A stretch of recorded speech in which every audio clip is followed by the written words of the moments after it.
Salam sejahtera, seluruh jemaat GCC dimanapun Anda berada, dan seluruh simpatisan umat Kristen dimanapun Anda berada. Senang sekali bisa berjumpa kembali dengan Anda semua melalui ibadah live streaming.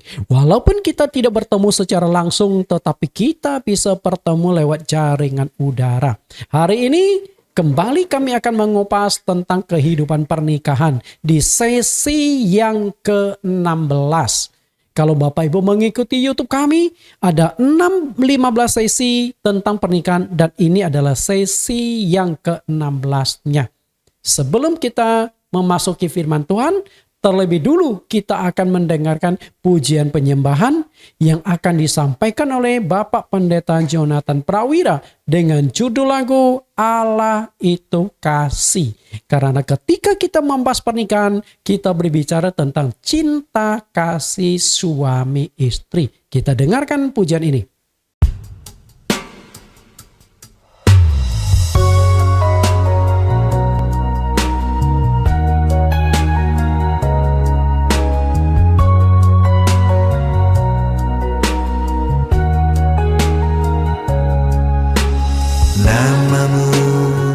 Selalu ku sebutkan di dalam doaku dengan penuh penyembahan.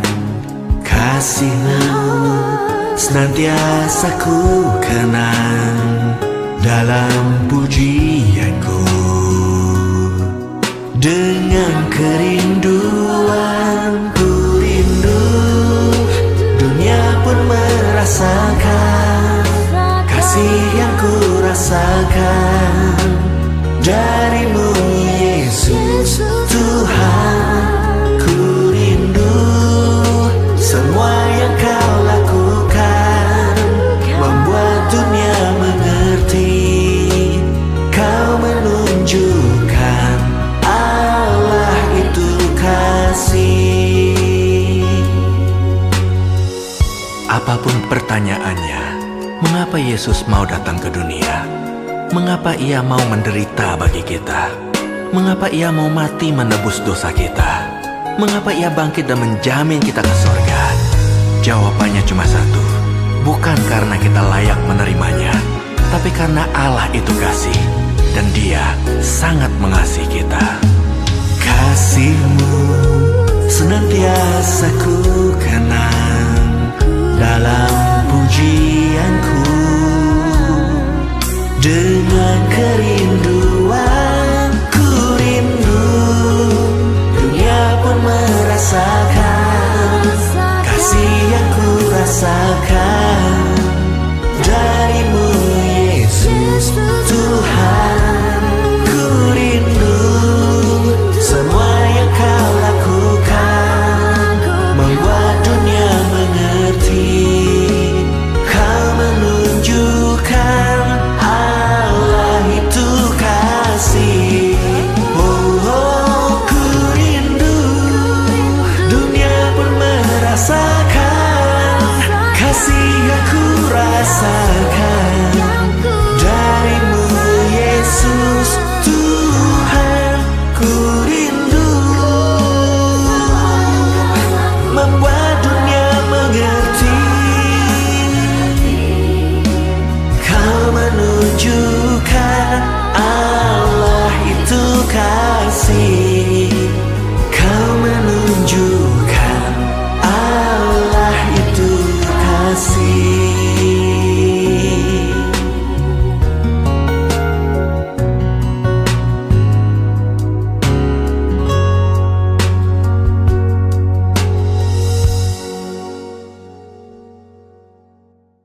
Bapak Ibu yang saya kasihi, senang sekali bisa bertemu kembali dengan Anda, melihat Anda dalam keadaan baik, dalam keadaan sehat. Nah, hari ini saya mengajak Anda untuk mengupas satu tema firman Tuhan yang sebenarnya adalah kelanjutan dari tempo hari pernah saya kupas. Dulu saya pernah kupas 15 sesi topik tentang pernikahan. Dan ini adalah sesi yang ke-16. Harapan saya bisa mencapai sesi yang ke-20 kalau bila perlu seterusnya. Karena ada bagian-bagian tertentu yang ingin saya kupas lebih tajam. Mempertahankan tujuan pernikahan sampai akhir. Nah, sebelum kita masuk pembahasan kita berdoa. Dalam nama Tuhan Yesus Kristus kami berdoa. Engkaulah Allah kami, Juru Selamat, penuntun pembimbing kami. Kami bersyukur bahwa hari ini kami tetap bisa beribadah secara online, secara live streaming. Yang harapan kami bisa kami lakukan terus supaya dengan kebenaran firman Tuhan dapat menjangkau semakin banyak jiwa-jiwa dengan jaringan yang tidak terbatas dimanapun yang bisa mengerti bahasa Indonesia, bisa mengikuti pengajaran-pengajaran firman Tuhan hari ini. Kau siapkan hati kami untuk menerima kebenaran-Mu. Demikian doa permohonan kami, karena Engkaulah yang berkuasa atas diri kami. Amin. Tema atau firman yang akan kita bawakan hari ini berjudul mempertahankan tujuan pernikahan sampai akhir. Kalau Anda perhatikan gambar animasi ini adalah janji setia sepasang insan antara laki-laki dengan seorang wanita. Hidup manusia di dunia ada 3 peristiwa besar, 3 peristiwa penting. Kenapa saya katakan peristiwa besar dan penting? Karena hanya terjadi 1 kali seumur hidup dan tidak bisa diulangi dan tidak bisa diwakilkan. Oke? Tidak bisa diulangi, tidak bisa diwakilkan, hanya terjadi 1 kali seumur hidup. Peristiwa apa saja itu? Kita lihat yang pertama, kelahiran. Kelahiran disebut peristiwa besar, peristiwa penting karena hanya terjadi 1 kali. Anda dilahirkan dengan hidung mancung, bersyukurlah. Dilahirkan dengan hidung biasa, apa boleh buat. Dilahirkan dengan hidung seperti jambu air dibelah 2, lebar, ya pasrah saja. Engkau dilahirkan dengan wajah ganteng, puji Tuhan. Dilahirkan dengan wajah sedang-sedang saja, terimalah. Dilahirkan dengan wajah jelek, apa boleh buat. Nggak mungkin bisa diulangi, dilahirkan kembali. Betul? Nah, tidak bisa memilih atau tidak berkuasa memilih. Apakah Anda bisa memilih? Mau dilahirkan di negara mana? Mau dilahirkan di keluarga mana? Mau dilahirkan sebagai laki-laki atau perempuan? Mau dilahirkan dalam kondisi apa? Anda tidak bisa memilih, Anda hanya bisa terima. Saya sebagai laki-laki, lahir dengan wujud laki-laki, saya hanya bisa terima. Betul? Nggak bisa kita komplain, nggak bisa kita ulangi. Mazmur 139 ayat 13, sebab engkaulah yang membentuk buah pinggangku, menenun aku dalam kandungan ibuku.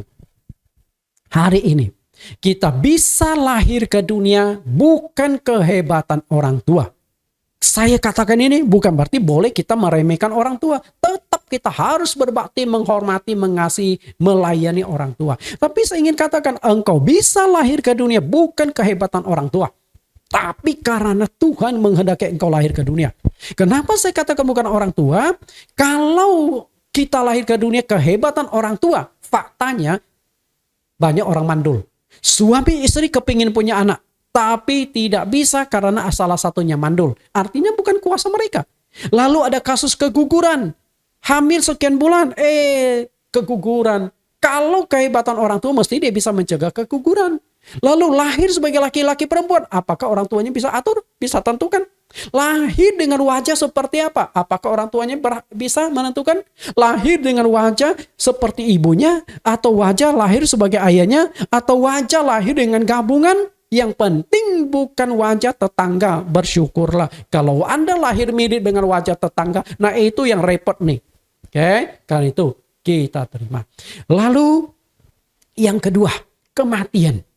Kematian juga merupakan peristiwa penting karena hanya terjadi 1 kali. Nggak ada nyawa cadangan Bapak Ibu. Dan kematian itu tidak bisa kita tentukan. Apakah engkau bisa tentukan kapan mau mati? Kapan matinya? Caranya seperti apa matinya? Di mana engkau matinya? Tidak bisa kecuali bunuh diri. Kalau bunuh diri berarti engkau kan rencanakan, saya mau mati tanggal sekian bulan sekian di mana. caranya minum racun. Selesai. Tapi itu kan melanggar firman Tuhan. Kalau normalnya kita tidak bisa memilih. Dan kematian merupakan peristiwa besar karena hanya terjadi satu kali. Ibrani 9:27, dan sama seperti manusia ditetapkan untuk mati hanya satu kali saja, sesudah itu dihakimi. Hanya satu kali. Artinya tidak ada nyawa cadangan. Nah, kalau tidak ada nyawa cadangan, hiduplah dengan baik. Oke, karena kematian sudah ditetapkan oleh Tuhan. Jadi dua peristiwa besar, kelahiran dan kematian. Dan di tengah-tengah peristiwa antara kelahiran dan kematian ada satu peristiwa yang tidak kalah penting, yaitu pernikahan. Awal kehidupan, kelahiran, akhir kehidupan, kematian. Nah, di tengah-tengah antara kelahiran dan kehidupan itu ada yang namanya pernikahan. Tentu berlaku untuk mayoritas. Ada sekelompok yang mungkin tidak bisa menikah, tidak mau menikah. Nah, itu lain. Yang saya bahas saat ini adalah yang mayoritasnya. Hanya terjadi satu kali. Pernikahan Kristen hanya satu kali. Namun punya kesempatan memilih. Kalau kelahiran kematian tidak bisa memilih, tapi pernikahan Anda bisa memilih. Saya mau menikah dengan siapa, saya mau menikah umur berapa, saya mau menikah di mana, saya mau menikah mengadakan pesta di tempat mana. Bebas memilih. Oke? Karena itu gunakan kesempatan itu memilih dengan baik. Kalau yang tidak bisa dipilih, ya Anda tidak bisa. Pernikahan. Antara kelahiran dan kematian, pernikahan ini memakan waktu yang paling banyak.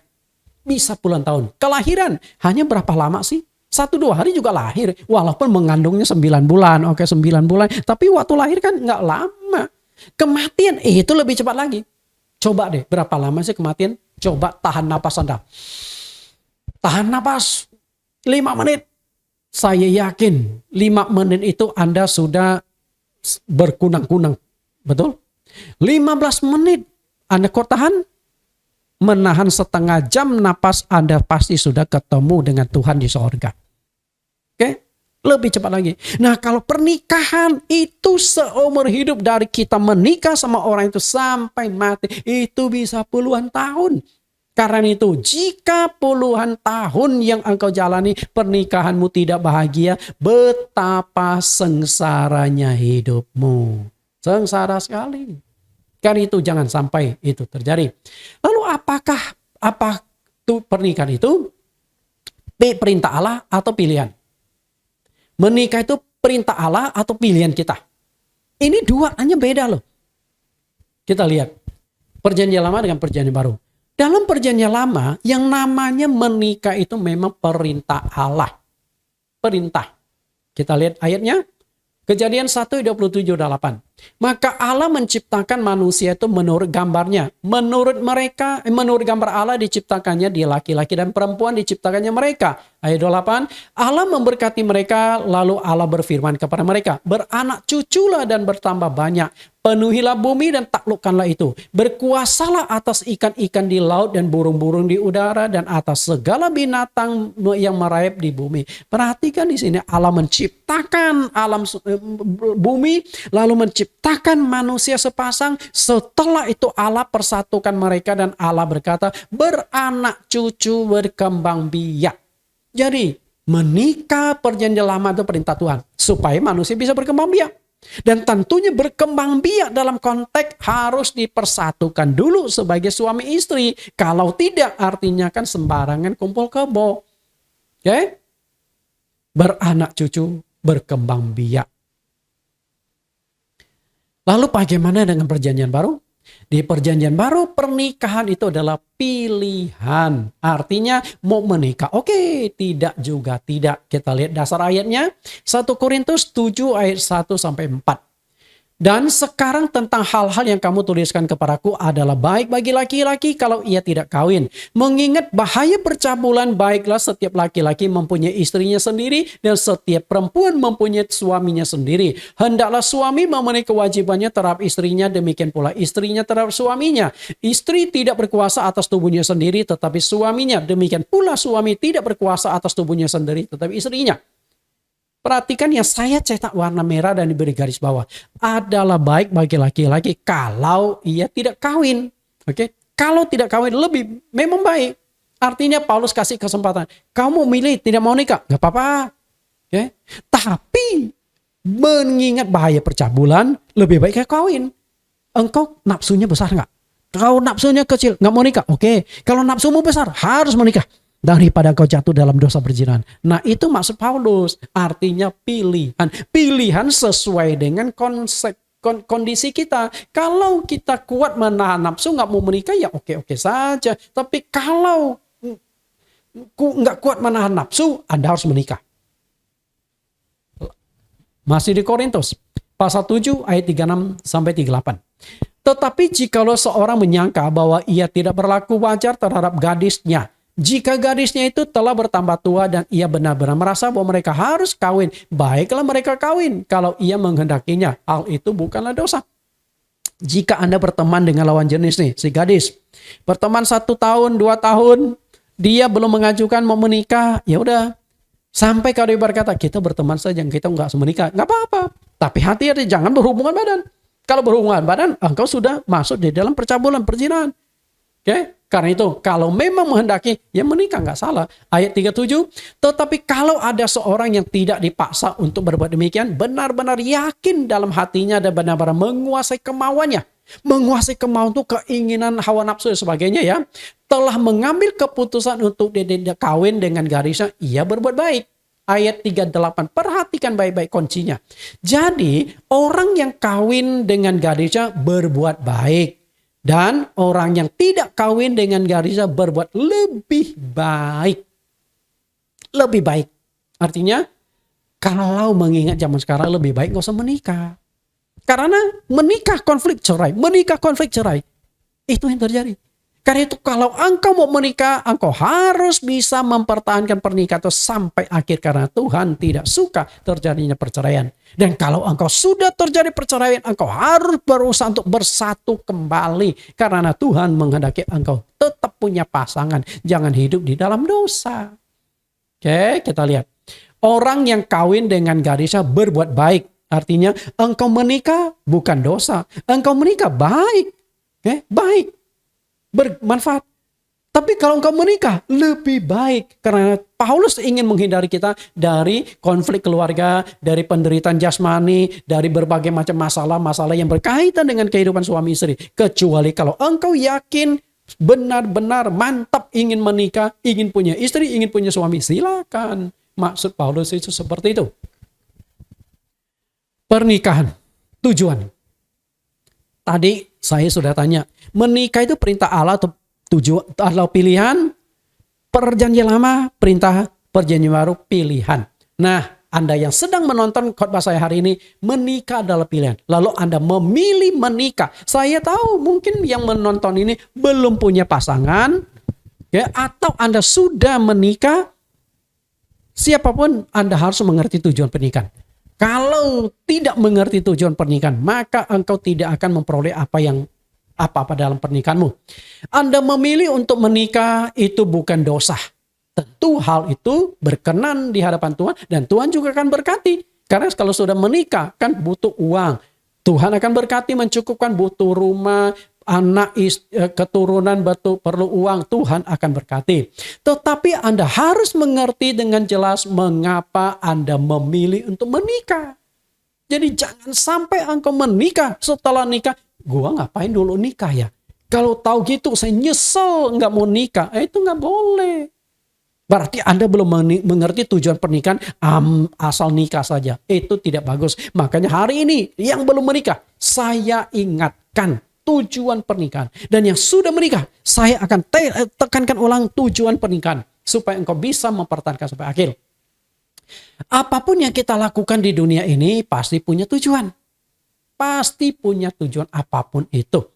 Karena itu kita menikah pasti juga punya tujuan. Misalnya dalam setiap hari ini. Apapun yang kita lakukan dari pagi kita sudah tahu hari ini aku mau ngapa-ngapain. Betul? Atau misalnya ketika kita jalan. Biasakan kita seringkali mendengar tentang istilah OTW, on the way.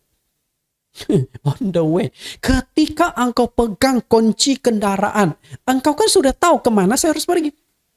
Bayangkan, engkau sudah bawa kendaraan, sudah di jalanan, baru engkau, loh kok saya ada di sini? Loh saya mau kemana ya? Berarti Anda ada masalah dengan otak Anda, betul? Kan apapun yang kita lakukan pasti punya tujuan. Sebelum saya jalan, bahkan sebelum saya pegang kunci kendaraan, saya sudah tahu saya mau kemana, jam berapa, dan lain sebagainya. Saya sudah harus tahu alamatnya yang saya akan tuju. Nah, itu tujuan. Nah, demikian pula, jika engkau tidak mengerti tujuan pernikahan, maka engkau tidak akan mendapat apa-apa yang engkau harapkan dari pernikahan tersebut. Engkau menikah, pasti engkau punya harapan dong. Dan pengharapan itu tidak akan terwujud ketika tujuan pernikahan itu engkau tidak mengerti. Maka tidak heran banyak pernikahan yang hancur, yang tidak bisa bertahan sampai akhir sesuai dengan janji nikah mereka. Waktu janji nikah semangat kencang lagi suaranya. Waktu pendetanya, hei yang calon suami, calon mempelai laki-laki, apakah engkau bersedia menerima ini sebagai istrimu sah dan satu-satunya, mengasihi, melindungi sampai. Langsung jawab, ya saya bersedia, semangat sekali. Janji sehidup semati. Tapi setelah menikah, sehidup sematinya itu bermakna satu hidup satu mati. Nah itu dia, cerai dia sudah. Nggak peduli sama pasangan, karena satu hidup satu mati. Ya biar dia hidup, aku mati, atau aku yang hidup dia mati, biar aku kawin lagi. Itu kan masalah. Kenapa tidak bisa bertahan sampai akhir? Karena tujuan pernikahan itu tidak tangkap. Nah sekarang kita lihat tujuan pernikahan. Tujuan pernikahan itu ada 3. Oke, ada 3 tujuan pernikahan. Yang pertama keturunan, yang kedua biologis, dan yang ketiga kebahagiaan. Tujuan pernikahan itu hanya ada 3 yang sangat penting. Ketika engkau memahami, maka engkau akan pertahankan pernikahan itu sampai akhir. Kita kupas. Inilah pembahasan kita yang paling penting hari ini. Yang pertama, tujuan pernikahan adalah keturunan. Nah, mengenai masalah keturunan itu sudah saya kupas di bagian awal sedikit. Dan kita akan kupas sedikit lagi. Karena yang akan saya lebih tekankan di hari ini adalah kebahagiaan.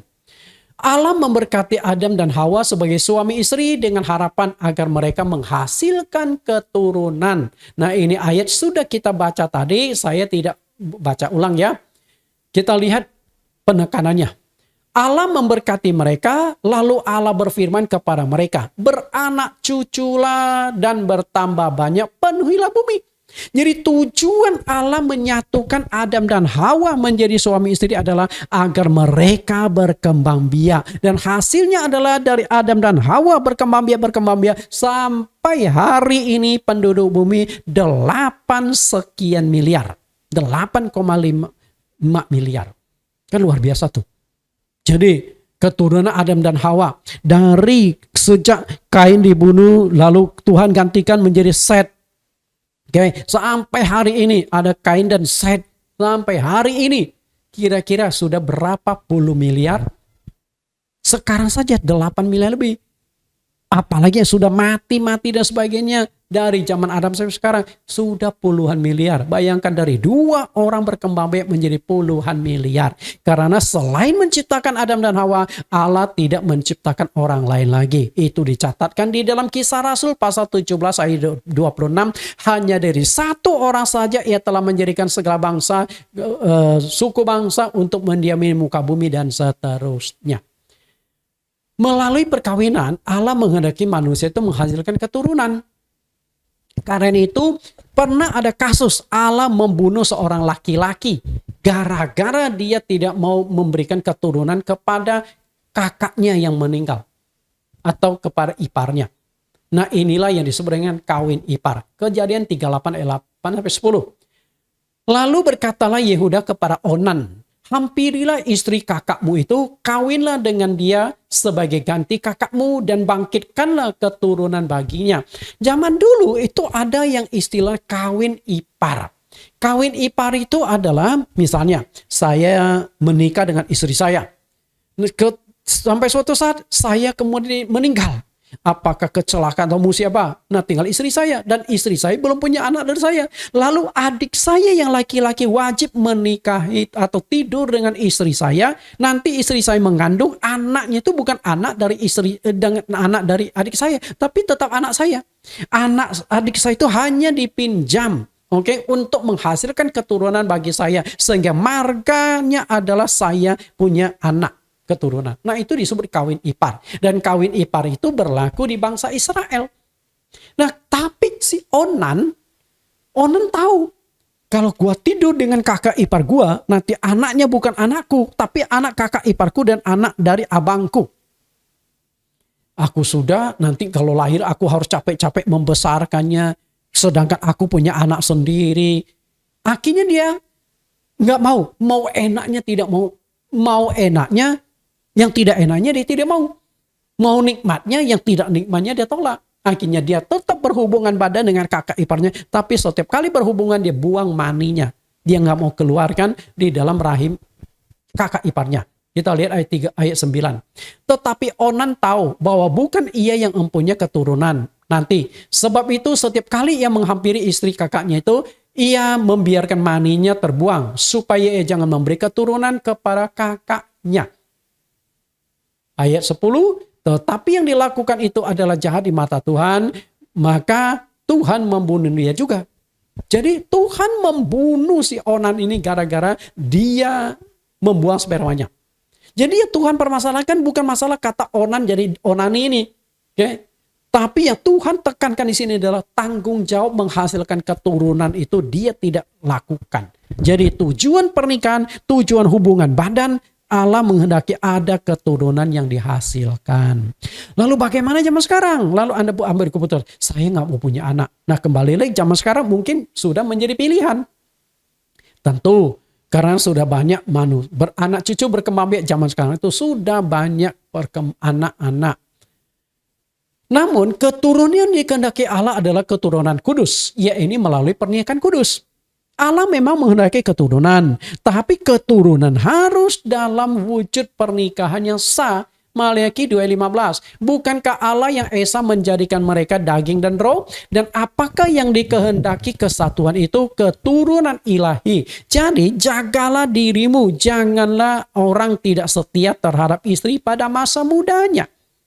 Perhatikan kata keturunan ilahi. Lalu 1 Korintus 7:14. Karena suami yang tidak beriman dikuduskan oleh istrinya, dan istri yang tidak beriman dikuduskan oleh suaminya. Andai kata tidak demikian, niscaya anak-anakmu adalah anak cemar. Tetapi sekarang mereka adalah anak-anak kudus. Perhatikan di sini. Okay? Perhatikan di Maleakhi 2:15, keturunan ilahi. Artinya melalui pernikahan yang kudus baru akan melahirkan keturunan ilahi. Nah, demikian pula 1 Korintus 7:14, anak-anak cemar adalah anak yang dihasilkan bukan melalui pernikahan yang kudus, tapi kumpul kebo. Itu disebut anak-anak cemar. Istilahnya adalah anak haram. Oke, zaman sekarang. Oke. Yang pertama untuk keturunan. Lalu yang kedua, tujuan pernikahan adalah biologis. Biologis.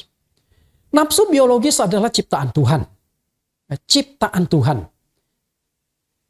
Tapi masalahnya adalah walaupun itu ciptaan Tuhan, nafsu biologis itu bisa disalahgunakan. Jadi nafsu biologis itu bagaikan sebuah pisau. Di tangan siapakah pisau itu? Jika pisau itu di tangan seorang ibu, tentu pisau itu bermanfaat. Untuk potong sayur di dapur, kupas buah, potong daging, alat untuk memasak. Itu bagi seorang ibu. Tapi ketika pisau itu di tangan seorang penjahat, nah pisau itu bisa dipakai untuk membunuh orang, menghabisi nyawa orang, mengancam orang, melukai orang. Jadi pisau itu di tangan siapa? Nah demikian pula masalah seks atau biologis. Di tangan siapakah itu? Kalau di tangan orang yang benar, dia akan menyalurkan biologis itu secara benar. Tapi kalau di tangan orang tidak benar, biologis itu akan dimanfaatkan untuk memanipulasi orang, menguasai orang, memperkosa orang, hanya sekedar mencari kenikmatan dan sebagainya. Jadi seks itu harus tanggung jawab. Manusia diciptakan Allah dengan kelengkapan nafsu birahi. Salah satu manfaatnya adalah untuk berkembang biak. untuk menghasilkan keturunan. Kejadian 3:16, kita lihat kembali tentang Adam dan Hawa.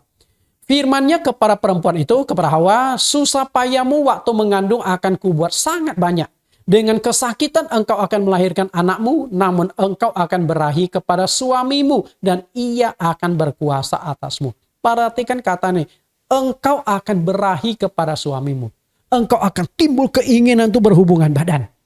Itu yang namanya birahi ataupun nafsu biologis, itu semacam keinginan yang sulit sekali dikekang.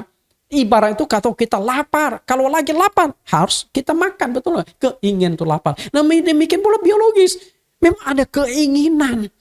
Kalau nggak disalurkan, dia pusing-pusing, mabok dia. Maka disinilah akan berahi kepada suamimu. Kebutuhan akan pemenuhan biologis adalah hal yang wajar. Karena seks adalah ciptaan Allah yang Maha Kudus. Jadi seks itu bukan sesuatu yang kotor. Seks itu jadi kotor, jadi jorok karena salah digunakan. Memanfaatkan seks untuk hal-hal yang tidak baik, hanya sekedar pemuasan keinginan-keinginan. Namun seks itu harus dikendalikan dan disalurkan secara wajar pula, yaitu melalui pernikahan kudus. Makanya di 1 Timotius pasal 5 ayat 11, ketika Paulus memberitahukan kepada Timotius, kalau sampai suatu gereja, kalau ada janda-janda di sana, coba janda-janda itu didaftarkan supaya mereka pun layak mendapatkan tunjangan dari gereja, tunjangan bulanan. Tapi Paulus katakan harus ada aturan ketika mendaftarkan janda-janda itu. Aturannya adalah jangan janda-janda itu masih muda. Artinya harus ada usia tertentu. Karena kalau masih muda berarti nafsu birahi itu masih kuat. Kalau masih kuat berarti kalau masih muda dikasih tunjangan, setelah dikasih tunjangan 1 bulan, dia dapat pacar lagi, lalu menikah lagi, tunjangan mau di stop juga nggak bagus, karena dia sudah sempat dapat. Kalau mau dilanjut juga nggak benar, karena dia sudah punya suami. Makanya harus ada batasan umur. Mungkin katakanlah dia sudah berumur 50 tahun ke atas. Oke, mungkin biologisnya sudah terkendalikan, sudah stabil. Kalau dia nggak lakukan pun aman saja. Dan dia nggak punya anak, boleh janda-janda demikian dikasih tunjangan dari gereja. Jadi perhatikan, digairahkan oleh keberahian, nanti ujung-ujungnya mau kawin lagi. Artinya nafsu biologis itu pria maupun wanita ada. Bukan berarti nafsu biologis itu yang kuat itu laki-laki, yang wanita tuh lemah, cenderung menerima. Enggak, banyak wanitanya nafsunya gede. Nggak bisa dikendalikan.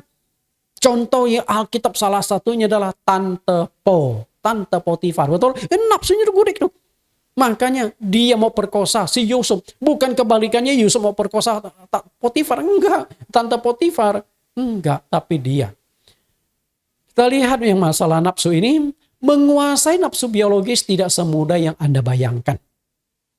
Kenapa saya katakan tidak semudah yang Anda bayangkan? Jika menguasai nafsu biologis itu mudah, maka dunia ini tidak ada kasus kejahatan seks.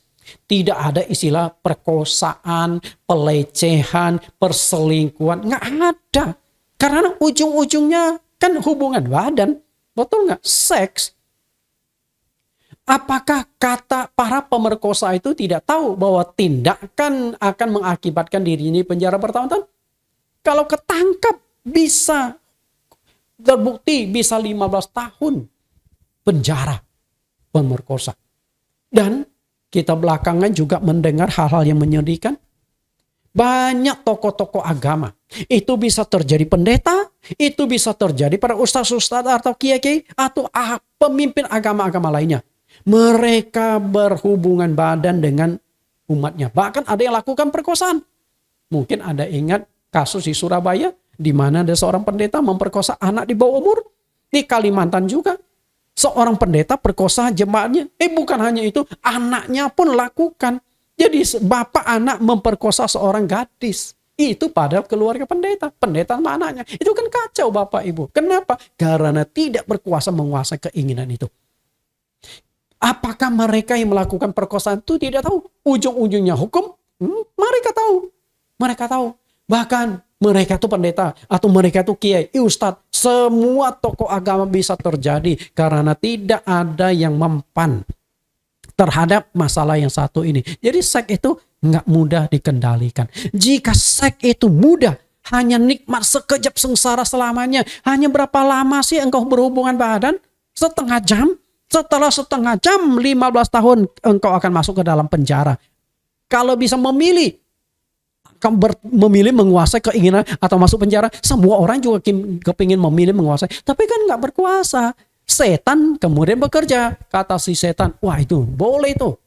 Karena itulah iblis sering menggunakan biologis untuk menjatuhkan manusia. Iblis tahu ini kelemahan manusia nih. Maka iblis akan memanfaatkan seks untuk menjatuhkan manusia. Melalui perkosaan, melalui pelecehan, melalui perselingkuhan. Ujung-ujungnya semuanya seks. Kalau tidak percaya, tanya kepada Raja Daud. Satu kali dia bangun dari tidur sore-sore, berjalan di atas soto istana. Dia melihat ada wanita sedang mandi, bodinya Yahud. Setelah itu dia intip terus. Dia nggak sadar. Ketika dia lagi mengintip Batsheba mandi dari sorga, Tuhan juga mengintip. Daud, lu ngapain sih? Tapi Daud gak peduli. Dan akhirnya kan jatuh dalam dosa. Melakukan dosa perselingkuhan, lalu membunuh suami laki-laki itu. Kemudian berbagai macam hal-hal dia yang lakukan Daud. Tuhan marah sekali kepada Daud gara-gara kasus itu. Suami istri jangan sering berjauhan. Karena masalah biologis. Kita lihat perintah Tuhan lewat Rasul Paulus. 1 Korintus 7 ayat 5. Janganlah kamu saling menjauhi, kecuali dengan persetujuan bersama untuk sementara waktu, supaya kamu mendapat kesempatan untuk berdoa. Sesudah itu hendaklah kamu kembali hidup bersama-sama, supaya iblis jangan menggodai kamu, karena kamu tidak tahan bertarak. Paulus katakan suami istri jangan terlalu sering berpisah. Jangan sering berjauhan. Saya kenal satu sinode gereja di mana gereja itu suka utus pendetanya. Diutus ke sini, utus ke sana karena bersifat sentralisasi. Sehingga suami istri seringkali berpisah. Karena kalau anaknya ikut kan kacau juga. Anaknya tuh pindah sekolah sini, pindah sana.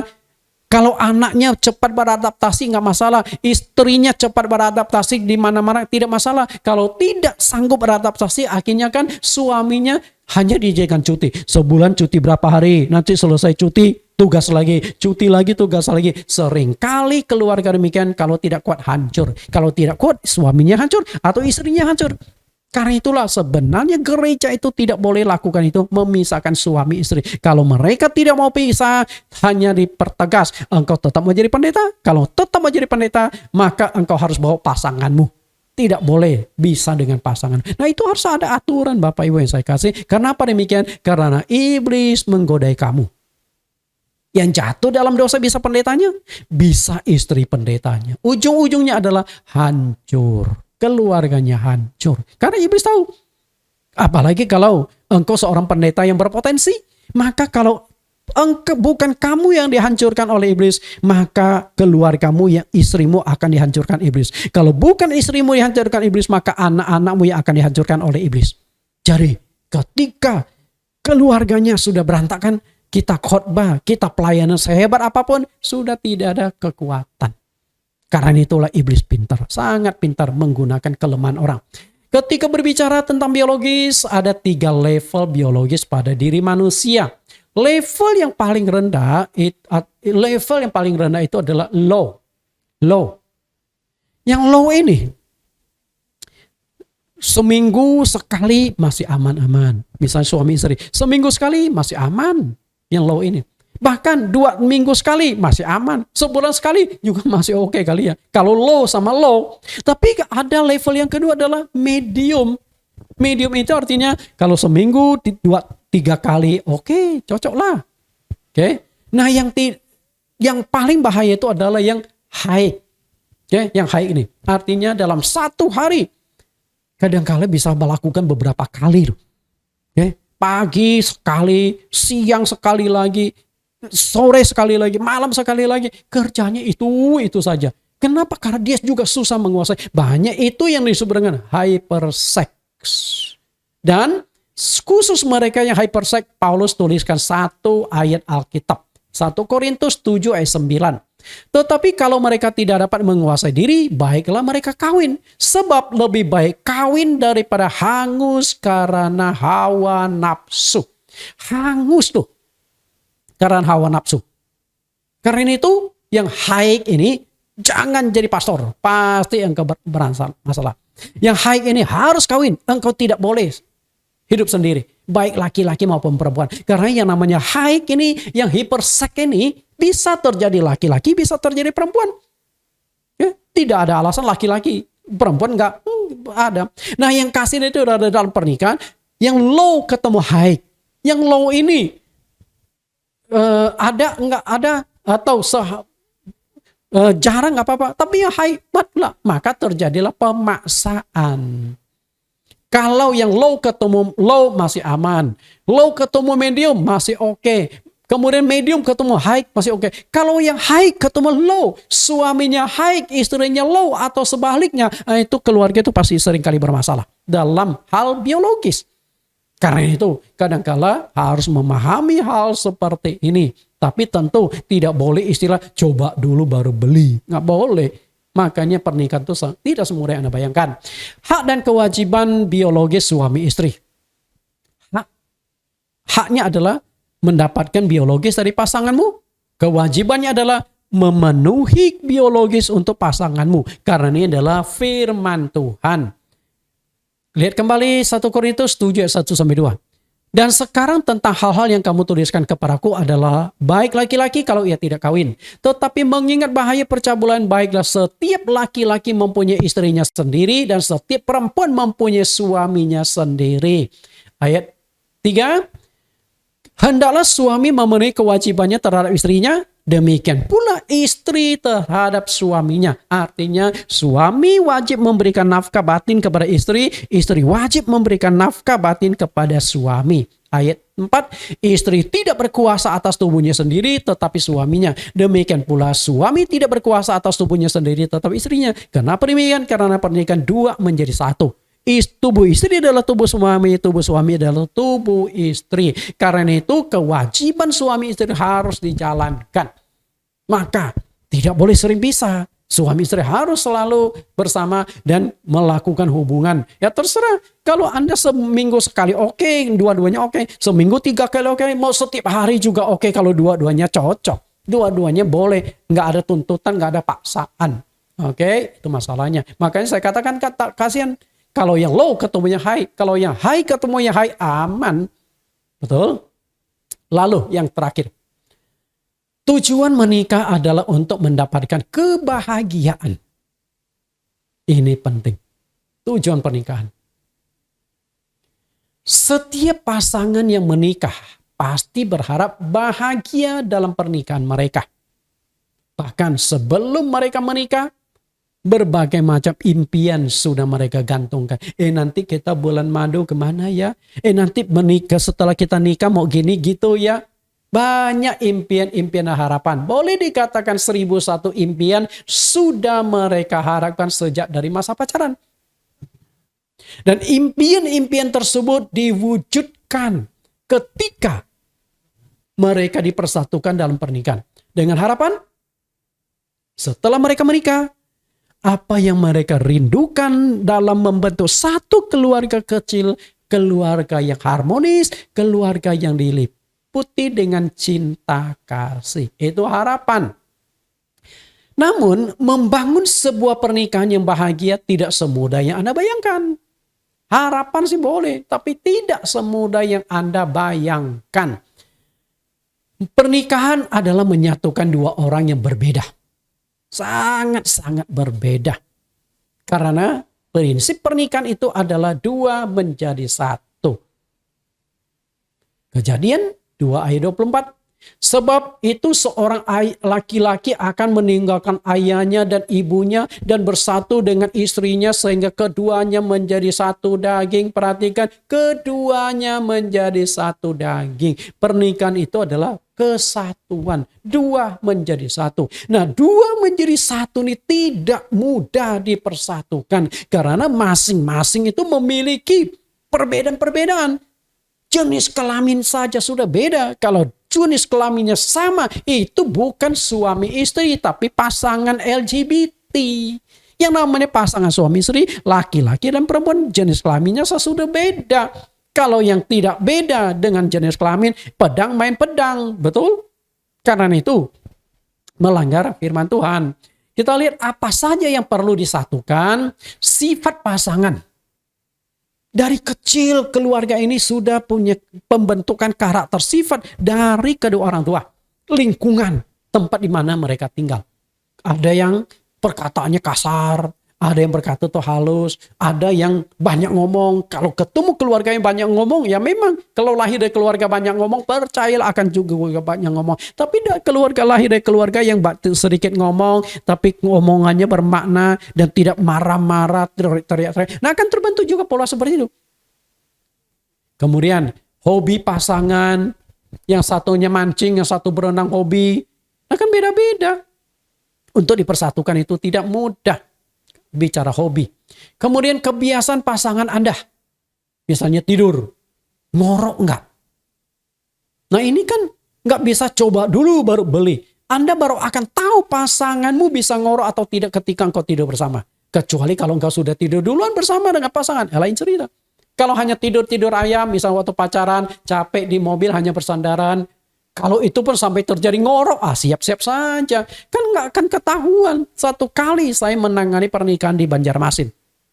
Baru menikah 3 bulan sudah pisah ranjang. Pisah ranjang itu tapi baik-baik. Oke, masalahnya begini. Suami istri datang konsultasi ke saya. Pak, kami tidur sekarang sudah pisah ranjang. Lah, kenapa berantem? Enggak, kami tetap baik, kami tetap mesra. Lalu kenapa pisah ranjang?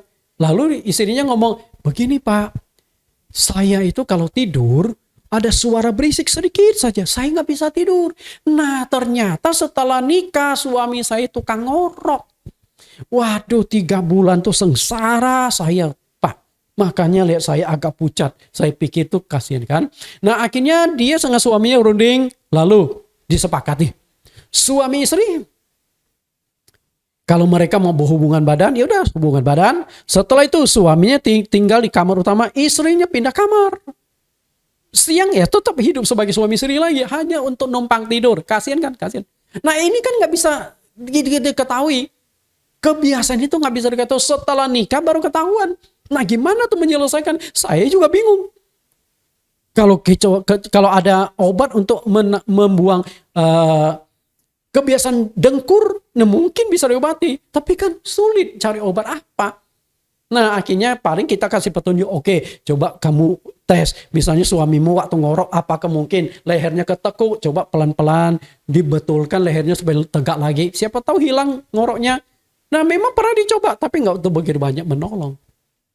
Karena itu yang namanya ngorok itu bisa terjadi pada siapapun. Saya sebagai seorang pendeta dan juga pernah memimpin sebagai sekum di beberapa sinode gereja. Satu kali ketika saya memimpin retreat di sinode gereja lama. Saya tahu pendeta-pendeta tukang ngorok saya sudah hafal. Maka ketika ada retreat pendeta-pendeta karena kita ada seminar. Maka pendeta yang tukang ngorok saya satu kamarin. Tukang ngorok semua satu kamar. Karena kalau yang tukang ngorok ketemu yang tidurnya diam, kasihan yang tidurnya diam. Karena besok kita ada seminar ngantuk-ngantuk gara-gara ngorok orang lain. Nah, jadi kalau saya jadi panitia saya sudah tahu. Satu kamarin. Pernah satu kali. Waktu tidur jam 12 malam, iseng-iseng, saya setelah WC penasaran juga. Saya mau tahu yang tukang ngorok ini gimana. Pelan-pelan saya jalan ke kamar mereka. Saya kuping. Wah ternyata paduan suara di sana. Ngek, ngok, ngak. Rame satu kamar tuh tukang ngorok semua. Ya, nah itu yang terjadi. Nah suami istri kalau gitu bagaimana? Nggak mudah dipersatukan ya. Lalu makanan kesukaan pasangan. Ini kasus juga. Kasusnya di Jawa. Nah di Jawa suaminya tuh hobi sekali makan pete. Tapi istrinya mencium bau pete langsung mual-mual bahkan muntah-muntah. Karena itu menikah beberapa bulan istrinya konsultasi dengan saya. Pak boleh nggak tolong nasihati suami saya. Saya sudah tegur nasihati beberapa kali nggak mempan. Loh ada apa? Kalian kan baru menikah. Iya Pak. Masalah apa? Masalahnya sepele sih Pak. Ya sepele apa? Hanya biji pete. Ketika katanya gara-gara bertengkar, gara-gara biji pete, saya juga bingung maksudnya. Begini loh Pak, saya tuh kalau mencium bau pete sedikit saja, mual, muntah-muntah. Tapi suami saya hobi banget. Sering bawa pulang pete, saya awalnya masakin 1-2 kali. Setelah itu saya nggak mau masakin, dia rebus sendiri, bakar sendiri. Kadang-kadang saya sudah nggak suruh jangan beli pete, dia beli tetangga, beli di warung, makan di warung, kan bau pete juga. Kadang-kadang dia kencing, kan WC juga bau, susah Pak. Lalu saya tanya ke istrinya, loh emangnya waktu pacaran kamu tidak tahu dia hobi makan pete? Ya mana tahu Pak, kami pacaran berapa tahun, saya nggak tahu dia hobi pete. Kalau saya tahu dia hobi makan pete sebelum menikah, kan nggak mungkin, you hobi makan pete, kalau hobi kita putus. Kan nggak mungkin Pak. Setelah nikah baru saya tahu. Karena apa? Waktu pacaran dia suka makan permen karet. Mungkin menghilangkan baunya, atau nggak pernah. Jadi waktu pacaran, ya sambil dia mukanya senyum-senyum berkata, kadang-kadang kami juga ciuman Pak waktu pacaran. Tapi nggak sampai lakukan kan? Enggak Pak, hanya pelukan ciuman lah. Biasalah pacaran Pak. Nah, setelah nikah baru saya tahu. Nah ini kan baru akan terbuka setelah jadi suami istri. Mungkinkah dipersatukan? Nggak gampang ya. Lalu kesehatan fisik, penyakit bawaan. Banyak hal-hal itu, 5 poin itu baru contoh untuk dipersatukan. Karena itu untuk menyatukan dua perbedaan bukanlah perkara yang mudah. Bukan perkara yang mudah. Sangat dibutuhkan kesabaran, pengertian, dan kedewasaan dari kedua pasangan yang menikah. Pertanyaan saya adalah, mungkinkah menikah itu menyatukan dua perbedaan itu? Mungkin tidak Bapak Ibu. Apakah mungkin dua perbedaan itu dipersatukan? Saya ingin katakan, mungkin Anda yang mendengar itu berkata, oh ya bisa Pak, duanya harus mengalah. Saya katakan tidak bisa. Dua menjadi satu tidak bisa. Hanya fisik saja nggak mungkin bersatu. Lah satu laki-laki, satu perempuan, kecuali penyatuan dalam kontak fisik. Betul? Kita lihat. Sangat tidak mungkin karena hal itu sudah terbentuk dari kecil. Sifat atau karakter itu nggak mudah dirubah. Kalau dia sendiri tidak berusaha mengubah karakternya, jangankan pasangannya, Tuhan pun tidak bisa mengubah. Tuhan tidak bisa mengubah seseorang kalau dia sendiri tidak mau mengubah. Karena manusia bukan diciptakan robot. Jadi kalau Tuhan bisa mengubah, Tuhan akan ubah semua manusia itu jadi manusia baik. Tidak ada yang jahat lagi. Kan tenang, betul? Tapi kan faktanya jahat ya jahat, baik ya baik. Dan diri sendiri untuk mengubah sifat, nggak mudah. Engkau yang suka marah-marah, temperamen tinggi, itu apakah gampang diubah? Enggak gampang. Karena itu, jika dipaksakan untuk berubah, engkau juga akan sekaligus mengubah orang ini. Sehingga orang yang engkau kenal sudah menjadi orang yang berbeda. Tidak mudah mengubah pasangan. Sehingga belajar menerima pasangan adalah solusi yang terbaik di dalam pernikahan. Kalau sudah kelewatan, bolehlah kita ingatkan. Kita nasihati. Atau kita doakan. Karena ketika engkau mau mengubah pasanganmu dengan nagur, dengan marah, engkau tidak akan bisa mengubah pasanganmu. Kekuatan mengubah pasangan itu terletak pada kekuatan cintamu. Kalau engkau betul-betul mencintai, mengasihi suamimu atau mengasihi istrimu, engkau ubah dengan kekuatan cinta. Karena cinta adalah kekuatan yang cinta itu bisa membuat orang bunuh diri. Berarti cinta juga bisa mengubah orang itu. Gunakan kekuatan cinta. Tapi seringkali cinta untuk bertahan tidak mudah karena ada luka-luka batin. Jatuh cinta itu mudah. Hanya beberapa kali pandangan pun bisa jatuh cinta. Pernah dengar istilah jatuh cinta karena pandangan pertama? Pertama kali memandang bisa jatuh cinta. Tetapi membangun cinta itu susah. Jatuh cinta, saya suka sama dia. Tapi bagaimana supaya saya bisa dapatkan dia, membangun sebuah hubungan cinta? Susah. Anda suka sama dia, dia belum tentu suka sama Anda. Menikah itu mudah. Menikah mudah. Berapa lama sih untuk menikah? Kalau hanya di hari pernikahan resepsi, 2 jam juga selesai. Betul? Menikah itu mudah. Tapi mempertahankan pernikahan itu susah. Menikah 2 jam, mempertahankan pernikahan bisa 20 tahun, 30 tahun. Tergantung berapa panjang umur keduanya. Jadi mempertahankan pernikahan itu nggak gampang. Kemudian mempertahankan pernikahan itu susah, membangun pernikahan yang bahagia lebih susah lagi. Untuk bertahan aja dia sudah semaput, apalagi membahagiakan. Karena itu engkau tidak akan bisa membahagiakan pasanganmu kalau hidup pernikahanmu sendiri tidak bahagia. Hatimu tidak bahagia. Tidak bisa. Pernikahan itu ibarat menanam sebatang pohon.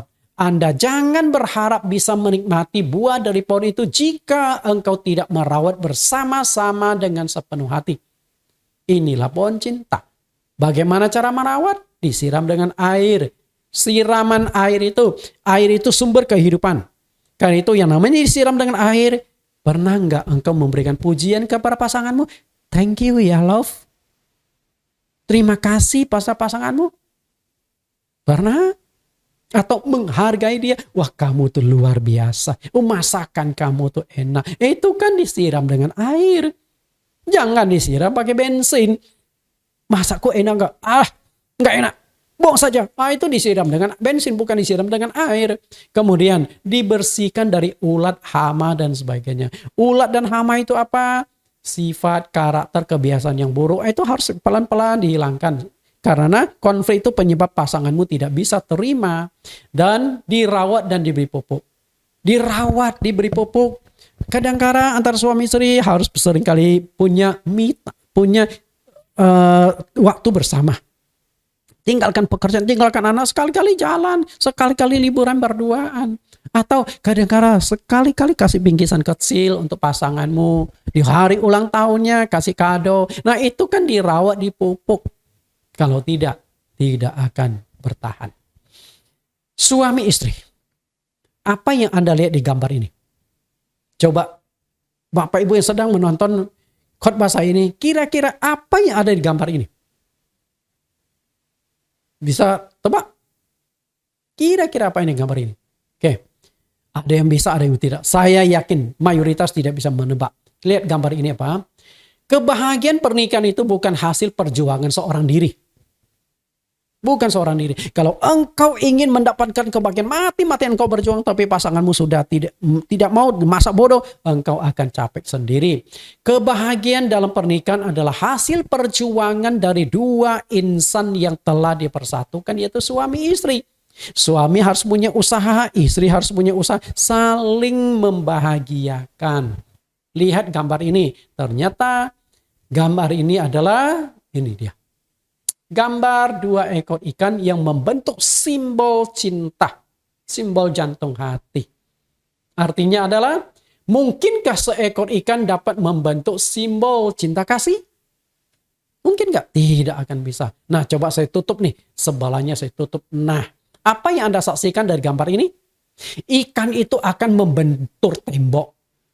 Mau lompat bentur tembok. Mau melompat terbentur tembok. Lama-lama bonyok itu ikan, mati itu ikan. Artinya pernikahan yang bahagia tidak bisa dibangun seorang diri. Pernikahan yang bahagia hanya bisa dibangun kedua orang ini. Suami dan istri saling mengasihi, saling mencintai, saling mengalah, saling memaafkan, saling memberi dan saling menerima. Sehingga baru akan terbentuk keindahan sebuah cinta kasih. Kalau tidak akan bisa terbentuk. Pernikahan. Oke. Inilah impian. Impian dari pernikahan. 1.000.000 bunga, 1.000.000 jantung hati. Tapi faktanya adalah ini. Kenyataannya adalah ini. Sakit hati. Luka-luka batin. Penyebab dari konflik. Penyebab keluarga tidak bahagia itu adalah konflik. Okay? Konflik. Pertengkaran. Konflik. Karena itulah kalau di dalam keluargamu makin banyak konflik, kebahagiaan makin jauh darimu. Dan konflik itu tidak bisa dihindari karena menyatukan dua orang yang berbeda tidak mudah. Anda menuntut pasangan seperti apa yang Anda harapkan. Penyebab konflik adalah Anda menuntut pasangan itu seperti apa yang kau harapkan. Dengan kata lain, engkau tidak pernah puas. Nuntut lagi, nuntut lagi. Pada suamimu itu sudah lumayan baik dibandingkan dengan orang lain. Tapi engkau tidak pernah puas. Jika wanita lain dapat suamimu, mungkin dia akan bahagia loh. Tapi engkau tidak bahagia, engkau menuntut. Atau sebaliknya, istrimu itu sudah cukup baik dari istri. Tapi karena engkau nuntut dia, harus lebih baik, harus lebih dari itu. Padahal, jika laki-laki lain dapatkan istrimu, mungkin laki-laki itu bahagia sangat karena dapat istri seperti itu. Tapi karena nggak pernah puas, tuntut lagi. Sampai kapan?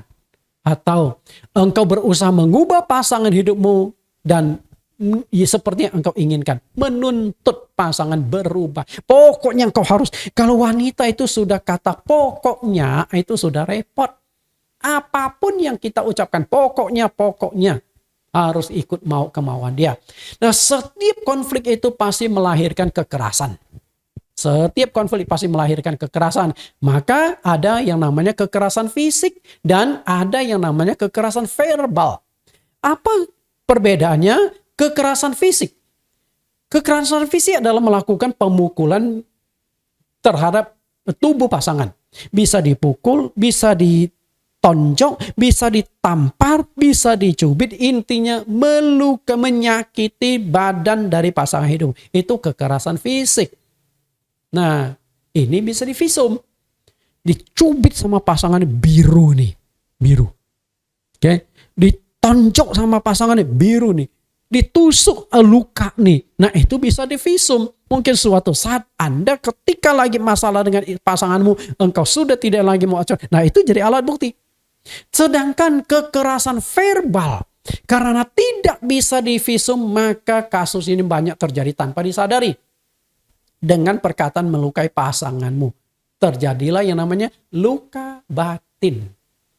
Berapa banyak pernikahan itu sebenarnya terjadinya luka batin? Luka batin. Nah, lebih banyak mana yang terjadi? Kekerasan fisik atau kekerasan verbal di dalam pernikahan? Tentu kekerasan verbal. Lalu kekerasan fisik ini banyak terjadi pada pria atau wanita atau suami istri. Biasa kekerasan fisik seringkali terjadi itu pada istri. Karena digambarkan sebagai makhluk yang lemah, yang tak berdaya. Maka seringkali istri dianiaya oleh suaminya. Dipukul lah, ditampar lah, ditonjok lah. Lalu ada kekerasan verbal. Nah, kekerasan verbal itu lebih banyak terjadi pada suami. Karena banyak wanita yang cerewet. Sedikit-sedikit marah, sedikit-sedikit ngomel. Suaminya tuh stres. Nah, coba deh yang nonton nih. Anda termasuk yang mana? Kalau Anda suami yang punya istri yang cerewet, nah Anda alami itu yang namanya kekerasan verbal. Dan Anda akan luka batin. Dan kalau luka itu dibiarkan, masalah. Mana yang terbanyak suami istri? Karena itu saya ingin katakan, kalau kekerasan fisik yang paling banyak alami itu istri. Kalau kekerasan verbal yang paling sering alami adalah suami. Karena itulah saya ingin katakan kepada istri-istri, jangan lukai hati suamimu. Engkau ingin mendapatkan kebahagiaan tapi suamimu terluka, nggak mungkin suamimu bisa membahagiakan engkau. Dari penelitian terungkap bahwa wanita lebih banyak melakukan kekerasan verbal kepada pasangannya. Hal itu didukung fakta bahwa wanita lebih sulit menguasai mulutnya. Ini bukti yang harus penelitian para ahli. Wanita itu bicara dalam satu hari minimal 20.000 kata. 20.000 kata. Sedangkan pria hanya 7.000 kata. Jadi perbandingan 3 kali lipat. Laki-laki ngomong 1 kata, wanita sudah 3 kata. Nah, di antara kata-kata ini pasti ada kata yang melukai, kata yang menyakiti. Kalau wanita nggak cerewet, maka dia bukan wanita lagi. Tapi Anda ingat, ketika engkau cerewet, marah-marah, tegur suamimu, engkau melukai hati suamimu. Ketika hati suamimu luka, apakah engkau masih bisa bahagia? Nah, lihat gambar animasi Bapak Ibu. Kekerasan verbal paling banyak terjadi dalam pernikahan tanpa disadari. Kekerasan verbal. Kenapa? Karena tidak bisa divisum. Jika kekerasan verbal itu, luka hati bisa divisum, begitu dirongsen mungkin sudah kayak gambar ini, sudah berdarah-darah, sudah terluka parah. Ini terjadi akhirnya kepahitan. Terjadi kepahitan dalam pernikahan. Berapa banyak pernikahan-pernikahan yang mengalami kepahitan.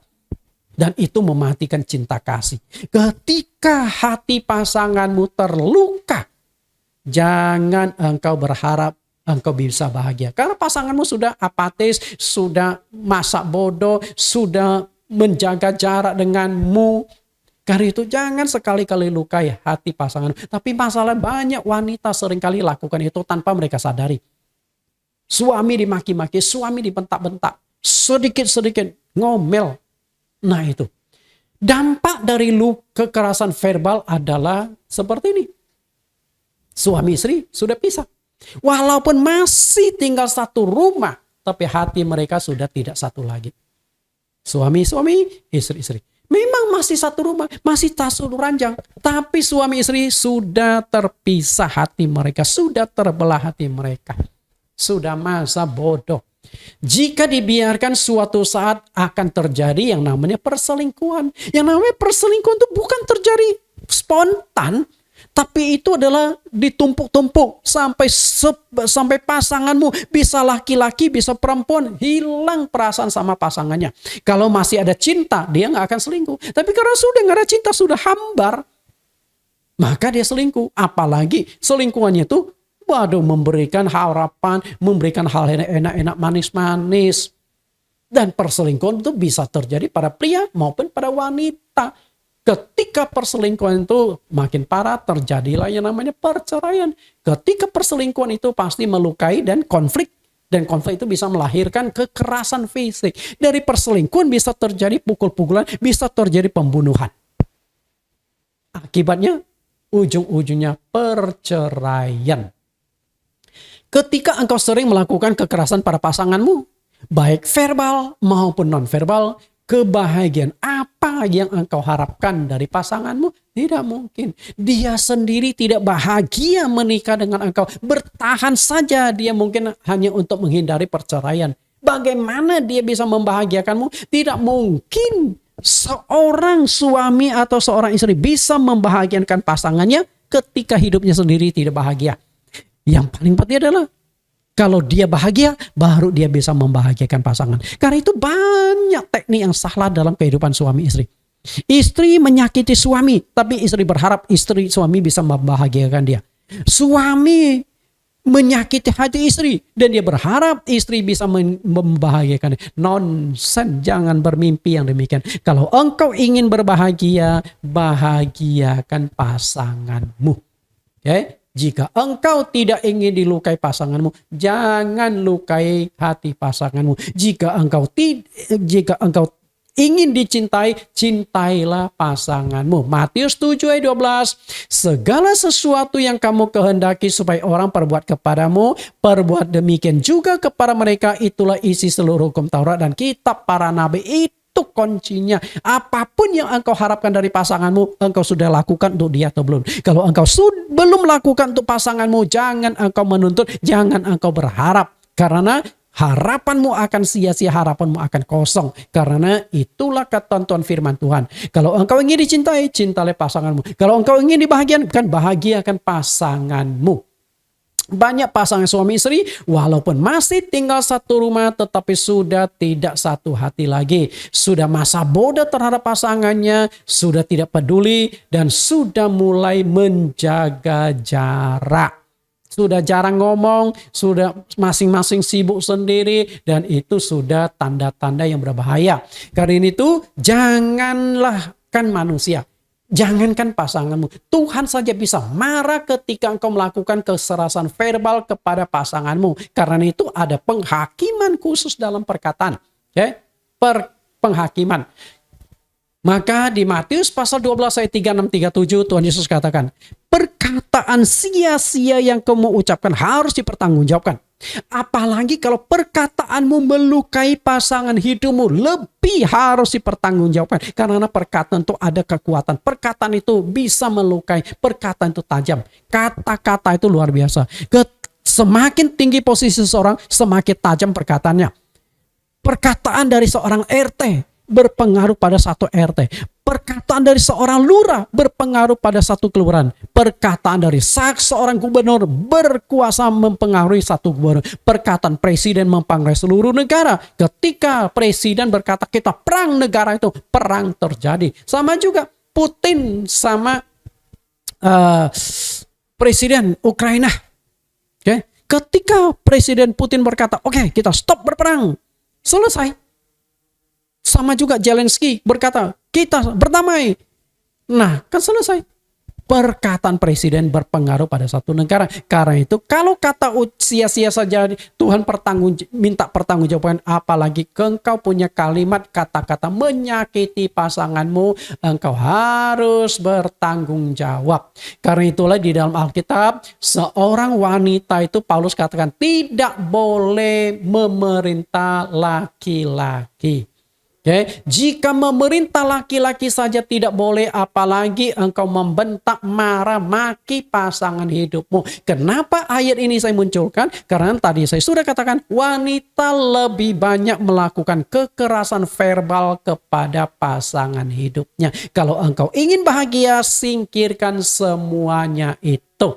Jangan tunggu pasanganmu sudah pergi dari hidupmu baru engkau sadar dan mau memperbaiki diri. Terlambat sudah. Suatu hari pasanganmu akan pergi. Mungkin dia dipanggil Tuhan. Mungkin mengalami sakit penyakit. Mungkin dia mengalami kecelakaan. Engkau tidak tahu. Karena itu selama ada kesempatan, Pengkhotbah 9 ayat yang ke-9.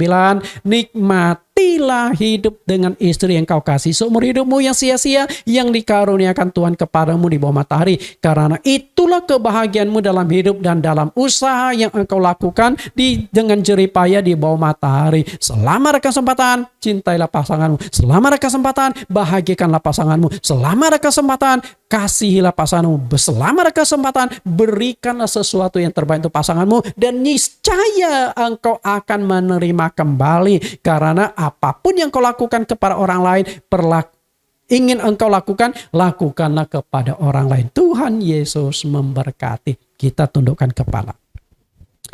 Dalam nama Tuhan Yesus kami berdoa. Tuhan, kami sudah membahas tentang pernikahan. Dan saat ini sesi yang ke-16 dari satu tema besar pernikahan. Semoga apa yang kami bahas pada hari ini, bagaimana mempertahankan tujuan pernikahan sampai akhir. Jemaat-jemaatmu yang mendengar ini, mereka mendapatkan tuntunan apa yang harus mereka lakukan, apa yang harus mereka jauhi, dan apa yang harus mereka upayakan agar tujuan pernikahan mereka bisa dipertahankan sampai akhir. Hambamu berdoa kepada pasangan yang saat ini mendapatkan pengajaran ini, semoga jika pengajaran ini bermanfaat untuk mereka bisa membagikan kepada pasangan masing-masing, bisa membagikan kepada teman-teman yang mereka tahu, agar pernikahan mereka bisa terbangun dengan kebahagiaan. Terima kasih Tuhan, demikian doa permohonan yang kami alaskan di dalam nama Yesus Kristus. Amin. Bapak Ibu, kita akan mendengarkan pujian Hati yang Mengampuni. Kadang-kadang dalam pernikahan itu bisa terjadi luka-luka batin, dan bagaimana engkau mengampuni pasanganmu sebagai proses untuk menuju pemulihan. Tuhan berkati.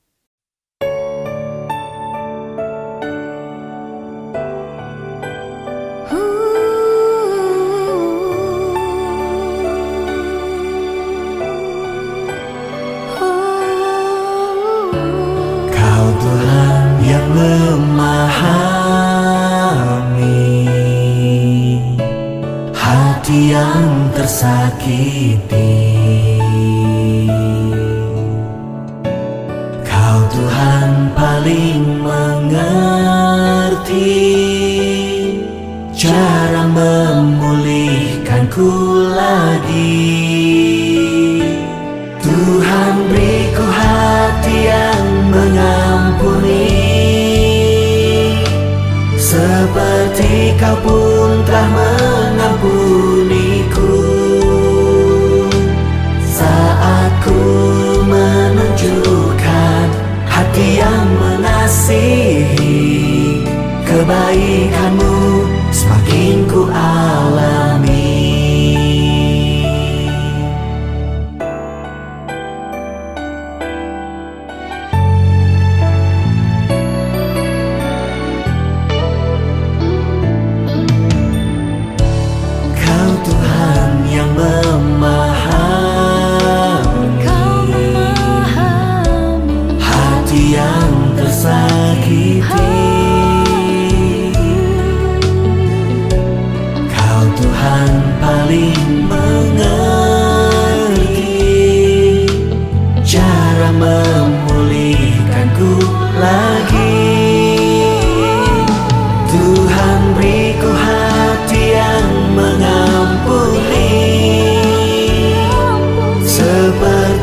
Kau pun telah mengampuniku.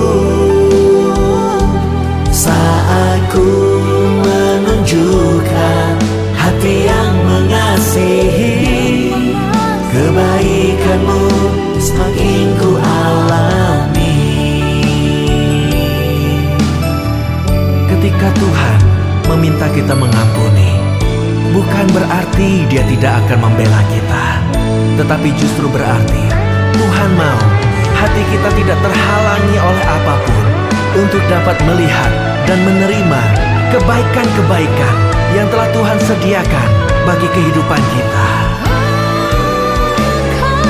Tuhan beriku hati yang mengampuni, seperti Kau pun telah mengampuniku. Saat ku menunjukkan hati yang mengasihi, kebaikan-Mu semakin ku alami. Saat ku menunjukkan hati yang